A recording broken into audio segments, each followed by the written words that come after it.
ये जो हमें दुख मिलते हैं ना, ये पाप के कारण मिलते हैं। लोग मारे घूम रहे हैं दुख मिटाने के लिए, सोचते हैं कोई जादू कर दे, कोई टोना कर दे, कोई जंतुर बांध दे, कोई आशीर्वाद दे दे। अरे काहे को पागल हो?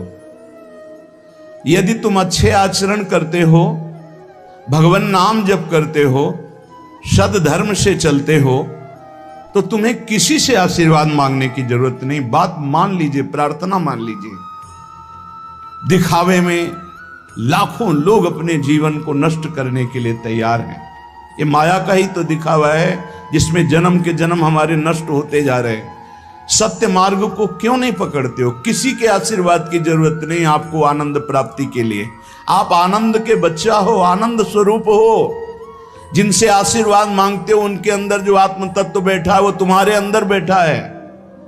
वही संपूर्ण आनंद लिए तुम्हारे अंदर बैठा है। तुम्हें किसी से गिगियाने की जरूरत नहीं। बस तुम अपने स्वरूप को नहीं पहचान पा रहे हो, अपनी शक्ति को जागृत नहीं कर पा रहे हो, इसलिए तुम दौड़े घूम रहे हो। भागने की जरूरत नहीं है। सत्संग सुनो, उसे अपने आचरण में उतारो।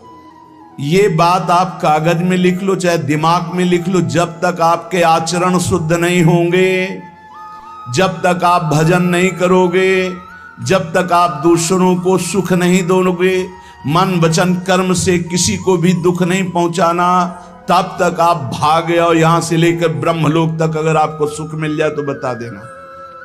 आ ब्रह्म भुवनान लोकान पुनरावर्तिनो, अर्जुन यहां सुख मिलने वाला है। आ ब्रह्म स्तंभ पर्यंतम सर्वम मायामयम जगत, यहां सुख मिलने वाला है। अगर सुख सिंधु भगवान का भजन नहीं करेंगे, बैठ के अपने घर में बैठकर आधा घंटा भजन नहीं करेंगे, मारे घूम रहे हैं, सोच रहे हैं ये भगवान का अवतार है, हमारा कल्याण हो जाएगा। ए भाई, जब भगवान वास्तविक अवतार लिए और जो भजन नहीं किए उनका भी कल्याण नहीं हुआ। भगवान के अवतार के समय हम भी रहे होंगे कहीं ना कहीं, किसी जीव जंतु के कल्याण हुआ क्या? अब भजन करोगे तो कल्याण हो जाएगा। हमारी बात मान लो। बार बार आपको कभी कड़वे शब्दों में, कभी मीठे शब्दों में बताते हैं, ए भाई, बचपन से भगवान के मार्ग में लगे हुए हैं, हमको अपना कर्म भोगना पड़ रहा है। जो शरीर रचना के समय रचा गया था, वो सुखद या दुखद कर्म भोगना पड़ा। रामकृष्ण परमहंस जी के कैंसर था, भाई जी हनुमान प्रसाद पोद्दार जी के उदर में कैंसर था, बड़े बड़े महापुरुषों को भोगना पड़ा। तो प्रारब्ध को भोग लो। ये भोगने की सामर्थ्य नाम जप से आ जाएगी, और नाम जप करके जन्म मरण के चक्र से मुक्त हो जाओ। मान लो मेरी बात। क्या वृंदावन की परम पावन रज से बढ़कर त्रिभुवन में कोई रज है? इस रज में बैठकर तुम्हें आनंद नहीं मिल रहा तो कहां मिलेगा तुम्हें? क्या भगवान नाम से बढ़कर कोई अमोघ शक्ति है जो भगवान को अधीन कर सके? सुमिर पवन सुत पावन नामू, अपने बस कर राखे रामू। लेकिन समझ में नहीं आता। ये जीव सोचता है कोई तपस्वी, कोई सिद्ध से हमारे दुख दूर हो जाएं। नहीं, भगवान के वचन सुन लीजिए। दैवी हेषा गुणमयी मम माया दुरत्तया, मामेव ये प्रपद्यन्ते माया में ताम तरन्ति। ये गुणमयी माया को पार करना बहुत कठिन है। एकमात्र उपाय है, मेरी शरण में आ जाओ। हरि शरणम श्री कृष्ण शरणम मम। जब तक प्रभु की शरण में नहीं, तब तक माया मुक्त। पर समझ में नहीं आता। लोगों को ऐसा लगता है मैं जाऊंगा, आशीर्वाद मिलेगा, मैं सिद्ध हो जाऊंगा, सब दुख नष्ट हो जाएंगे। आप समझो, हमारी प्रार्थना को समझो। हम अंदर से पीड़ित होके बोल रहे हैं, आप लोग समझते नहीं हो। भगवान का भजन किए बिना कहीं भी भाग के चले जाओ, आपको शांति नहीं मिलेगी प्यारे। और घर में बैठकर यदि भजन करोगे तो घर तीर्थ हो जाएगा। घर में भगवान पधारेंगे, आप आनंदित हो जाओगे। संत संग का फल होता है भागना, मिट जाना। सत्संगति संस्कृति कर अंता, ये जो जन्म मरण का भागना, ये मिट जाएगा। ये छोटे मोटे भागने से, शब्द सुना, मनन किया, आचरण में लग गए। कभी महीना 2 महीना में अगर संयोग बना तो हम बैठ के सत्संग सुन रहे हैं, नहीं तो हमारे पास यंत्र है, हम रोज उससे नवीन उत्साह प्राप्त करें भगवत मार्ग में चलने का। जब मिले तब दर्शन कर लिए, नहीं तो हम उनकी आज्ञा पर चल रहे हैं तो हमारा सदैव सानिध्य है। भागने की जरूरत नहीं। नहीं भाई नहीं, थोड़ा चैन लो, थोड़ा शांति लो, भागने की जरूरत नहीं है। अंदर से भगवान को सुमिरन करने की जरूरत है। थोड़ा संयम में आओ। जिसको देखो मनमानी आचरण कर रहा है, सोचता है कोई संत महात्मा आशीर्वाद दे देंगे, तो तुम्हें संत महात्मा मिलेंगे ही नहीं। तुम करोगे पापाचरण तो संत महात्माओं का सानिध्य ही नहीं मिलेगा। पापवंत कर सहज स्वभाव, भजन मूर्ति भावन काऊ, जो पे दुष्ट हृदय सोई होई, मोरे सन्मुख आओ की सोई। अच्छे आचरण करो, घर बैठे महात्मा मिल जाएंगे, कोई आ जाएंगे, ऐसे तुम्हें कृतार्थ कर जाएंगे। कहीं तुम भेज दिए जाओगे जिनके वचन से तुम कृतार्थ हो जाओगे। हमारी प्रार्थना को मानिए, अपने इस अमूल्य मानव जीवन को कूड़ा करकट की तरह मत नष्ट कीजिए। श्रीपाद कह रहे, नेत्रे उत्पाटित सपदि स्त्री क्षणे लालसा चेत। यदि ये गंदी लालसाएं उत्पन्न हो रही हैं तो थोड़ा शासन में लाओ अपनी इंद्रियों को, छूट मत दो। बहुत जीवन व्यर्थ कर दिया इन इंद्रियों ने, अब सावधान हो जाओ। तुम स्वतंत्र सिंहवत जीवन व्यतीत करने के लिए मानव जीवन प्रकट किए भगवान ने तुम्हारा। तुम इंद्रियों के गुलाम होकर, मन के गुलाम होकर, भोगों के गुलाम होकर के जीने के लिए नहीं आए हो मनुष्य देह में। देवता तरसते हैं इस मानव देह के लिए। क्यों? क्योंकि साधन धाम मोक्ष कर द्वारा, इसे साधना करके हम जीवन मुक्त महापुरुष हो सकते हैं। लेकिन नहीं, बस कोई ऐसा कुछ कर दे जिससे हमारा पति बन जाए, कोई ऐसा कर दे कि हम स्वस्थों को भोग भोगें, कोई ऐसा कर दे सारी झंझटें मिट जाएं। अरे औरों की तो बात जाने दो, भगवान जिनके घर में अवतरित हुए आप वहां दृष्टि डालिए। इतने बड़े भजनानंदी महात्मा वसुदेव और देवकी कंस कारागार में बंद किए हुए भगवान पधार रहे हैं, हथकड़ी बेड़ियों से जकड़े हुए। आप विचार कीजिए, भगवान के सिवा तुम्हें कोई बंधन मुक्त नहीं कर सकता। और सब तरंगे हैं, भगवान भगवान है, हमारी बात को समझ लो। भगवान भगवान है, भगवान के भाव में डूब करके सब भगवत स्वरूप हैं। तरंग में वायु विकार है, वायु विकार हटा तो समुद्र ही है। पर इतना भेद है कि समुद्र करोड़ों अनंत तरंगे प्रकट कर सकता है, लेकिन एक तरंग समुद्र नहीं प्रकट कर सकती। ऐसे ही जितने महापुरुष हैं, जितने सिद्ध महापुरुष हुए, भक्त हो चाहे ज्ञानी हो चाहे योगी हो, वो माया विकार को नष्ट करके ब्रह्म रूप में लीन हो गए, तो ब्रह्म स्वरूप वो भी हो गए। ब्रह्मविद ब्रह्म ही भवति। लेकिन ब्रह्म तो ब्रह्म है, जिसने एक संकल्प मात्र से अनंत सृष्टि का सृजन कर दिया, उसकी समानता करने वाला त्रिभुवन में कोई नहीं है। तो उन्हीं भगवान की, चाहे निराकार मानो, साकार मानो, सगुण मानो, निर्गुण मानो, उन्हीं भगवान की शरण में जाने के लिए सब संत महात्मा, और जो भगवान की शरण से अलग करके अपने को भगवान माने, तो हमें लगता है फिर बचना चाहिए ऐसे भगवानों से, जो अपने वचन से, अपने आचरण से, अपनी हृदय की भावनाओं से जीवों के माया जनित आकर्षण को नष्ट करके श्री भगवान से प्रीति करावे। उसे संत कहते हैं, उसे ब्रह्मर्षि कहते हैं, उसे महात्मा कहते हैं, उसे भक्त कहते हैं। शास्त्र उठा के देख लो, ब्रह्म स्वरूप हो गए हैं। दूसरों ने अनुभव किया कि साक्षात ब्रह्म है, लेकिन वो जब बोले तो अपने को ब्रह्म नहीं बोले। गोस्वामी तुलसीदास जी साक्षात भगवान के स्वरूप हो चुके।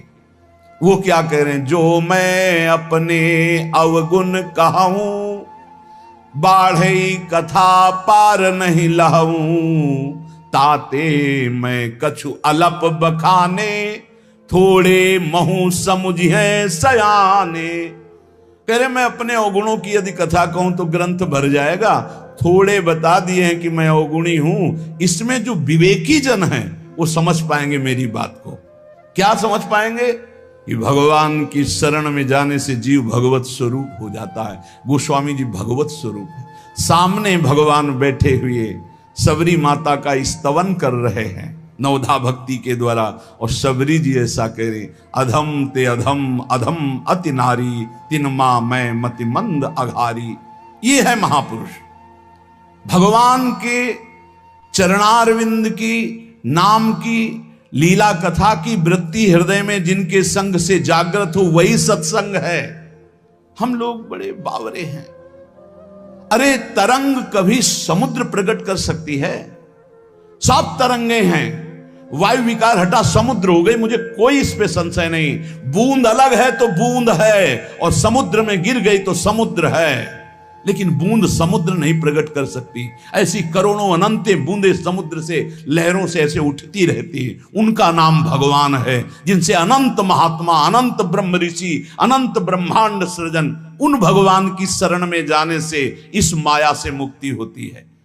साहब समझ नहीं पा रहे। अरे जिनका नाम जप कर, जिनका चिंतन करके, जिनके आश्रय से जीव ब्रह्ममय हो जाता है, भगवत स्वरूप हो जाता है, वही तुम्हें करना है। यही सत्संग से प्राप्त होता है। अगर ये ना प्राप्त हो तो सत्संग नहीं है, वो कहीं ना कहीं घुमा करके हमको भटकाया जा रहा है। भगवान भगवान है, वही सबके हृदय में है। जो हृदयस्थ भगवान में तन्मय हो गया, उसमें और भगवान में अंतर नहीं, बिल्कुल मुझे संशय नहीं। पर भगवान भगवान हैं, इतना समझना पड़ेगा। उनके स्थान में कोई नहीं है, उनके समान कोई नहीं है, फिर उनसे बड़ा कौन हो सकता है? ये भोले भाले जीव समझते नहीं, भागे घूम रहे। उन्हीं भगवान का नाम जप करो, चीख चीख के कहते हर प्रश्न का उत्तर नाम है। अगर नाम जप करके देखो तो प्रश्न ही नहीं रह जाएगा, सब समाधान हो जाएंगे। और भागे घूमे तो कभी प्रश्न की कभी शांति नहीं होगी, संशय पर संशय उठता चला जाएगा। श्रीपाद कह रहे हैं, यदि हमारी इंद्रियां कुमार्गगामी हो रही तो हमें शासन में लेना चाहिए। शासन में नहीं लोगे तो शासन तुम्हें शासन में ले लेगा। दो शासन है, एक है राष्ट्रीय शासन, एक है भागवतिक शासन। भागवतिक शासन जब लेगा तो फिर कोई बचा नहीं सकता, इसलिए अभी अवसर है, निकल चलो, निकल चलो। भागने की कहीं जरूरत नहीं, किसी से आशीर्वाद नहीं मिलेगा। कब होगा? हम कह रहे राधा राधा जपो, अगर कल्याण ना हो जाए तो हमें बता देना। भगवान अर्जुन से क्या कह रहे हैं? सामने अर्जुन जी खड़े हैं, कह रहे हैं तुम मुझे तभी अनुभव कर पाओगे जब अनन्य चेता सततम यो माम स्मृति नित्य सा तस्याम सुलभा पार्थ। सामने खड़े हो, कह रहे सुलभ नहीं हूं मैं, सुलभ उनके लिए हूं जो मेरा अनन्य भजन करते हैं, अनन्य चिंतन कर। पकड़ी नहीं पा रहे, लाख सत्संग सुन रहे, पकड़ी नहीं पा रहे। बिल्कुल नहीं, ऐसे नहीं हो। थोड़ा विवेकवान हो, मनुष्य जीवन मिला है। ऐसा नहीं कि कोई तुम्हें प्रलोभन दे दे तो हम तुम्हारे रोग नष्ट कर देंगे, हम तुम्हें सिद्ध कर देंगे, हम तुम्हें धनी बना देंगे। हम कहते हैं कि हो सकता है 1000 जाते हैं, उनमें से 100 लोग ठीक हो गए हों। कैसे? पूर्व का पुण्य 100 का तुक्का लगा और ठीक हो गए। वो कहते हैं कि मैं कसम खा के कहता हूं मैं ठीक हो गया हूं। हम बिल्कुल 100% मानते ठीक हो गए, लेकिन उसके प्रताप से नहीं, आप अपने पुण्य प्रताप से ठीक हो गए। आपके ठीक होने का समय आ गया है, इसलिए आपका तुक्का लगा, आप गए, यश उसको मिल गया और आपका काम बन गया। हमारी बात को समझो। अपने लोग बहुत शास्त्र सम्मत, बहुत उसको सुलझ कर भगवत मार्ग को चल करके आपको बोल रहे हैं। अगर इन कर्मों को मिटाने के लिए जो हमारे शास्त्र बने हुए हैं उनके सिद्धांत के अनुसार चला जाए तो मिटा दिया जाएगा। लेकिन जब मिटाने की सामर्थ्य आती है तब लगता है अब इसको रख के क्या करेंगे, हमारे को तो प्रभु के पास जाना है, हमें तो दिव्य भाव देह प्राप्त है, हमें अपने स्वामी, अब इस शरीर का क्या करेंगे। तो जैसे सांप अपनी केचुल से संबंध नहीं रखता, ऐसे महापुरुष अपने शरीर से संबंध नहीं रखते। आप हमारी बात को समझ नहीं पा रहे, भटकते घूम रहे हैं, मारे घूम रहे हैं, क्लेश, अशांति, नाना प्रकार के दुख। अरे भाई, भगवान की शरणागति प्रतिपल परमानंद प्रदान करती है। क्यों नहीं शरण में हो जाते?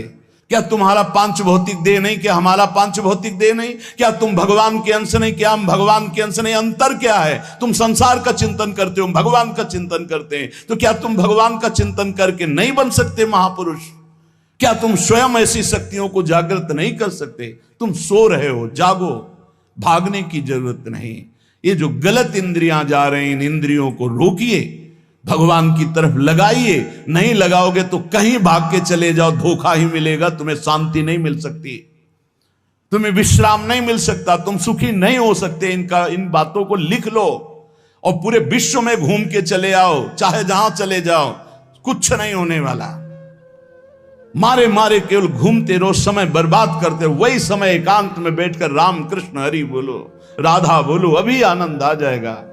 हम ये नहीं कहते कि तुम करोड़पति बन जाओगे, तुम्हारे सारे काम बन जाएंगे, लेकिन हम ये कहते हैं कि तुम्हारा हृदय शांत हो जाएगा, तुम्हारा भागम भाग मिट जाएगा, तुम एक गंभीर हो जाओगे, धैर्यवान हो जाओगे, तुम लड़ना सीख जाओगे दुखों से, तुम सुखों से भूल करके पापाचरण कर बैठे हो, दुखों में इतना तुम हो जाते हो कि अपने जीवन को भी नष्ट करने की सोच। ये सब भगवत विमुख जीव का लक्षण है।